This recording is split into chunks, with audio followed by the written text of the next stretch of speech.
Mayong gabi day, ilabi na gid sa nagalantaw sang akon nga video dira sa may Canada. Tani, ara lang kamo sa maayo nga kahimtangan kag madamo nga salamat sa inyong pagsuporta kapag lantaw sang akon nga mga videos.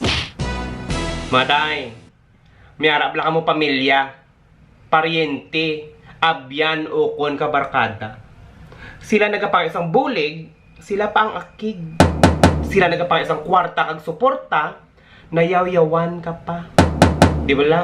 Hindi mapatihan nga klase sang pamatasan. Wow. Bastos.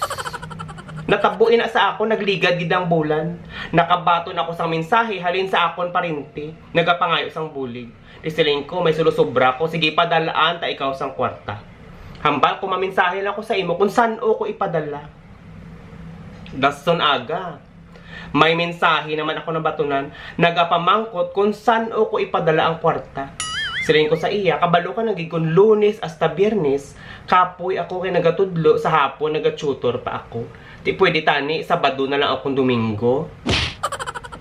Wala pa kalabot ang Sabado akong Domingo, day. May nabatian ako nga istorya. Ako kuno ang klase sang tawo, nga halakatugan, wala man nagatuman. Ako kuno ang klase sang tao, hala ka promisa. Wala nagatupa ang promisa. Yabla, bastos. Ako na gani ang mabulig.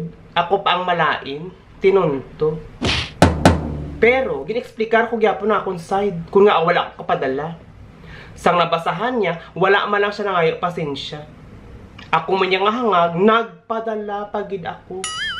Sang nabato niya na ang kwarta, wala man ang biskan pasalamat. Isa na kabulan ang nagligad. Wala puro pangamusta. Wala man gyapon sang pasalamat.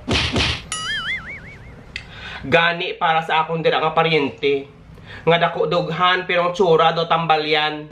Pamati. Amo na tong ulihi ko nga pagbulig. Pangamuyuon mo lang nga hindi ka na magkinahanglan. Kay hindi tagigaya pagbuligan. Wala sang may magwa sa akong biskan 5 para ikaw buligan. Sang una, sadya-sadya kita. Kitang magbarkada. Kitang mag-amigahay. Kay man kita nga duwa, guwapa. Wow. Subong, sang nabalaan ko ng imutod-tuod nga batasan, pues, ako na lang ang guwapa. Subong, ikaw ang tsura ni mo ya daw. Gupi nga arinula.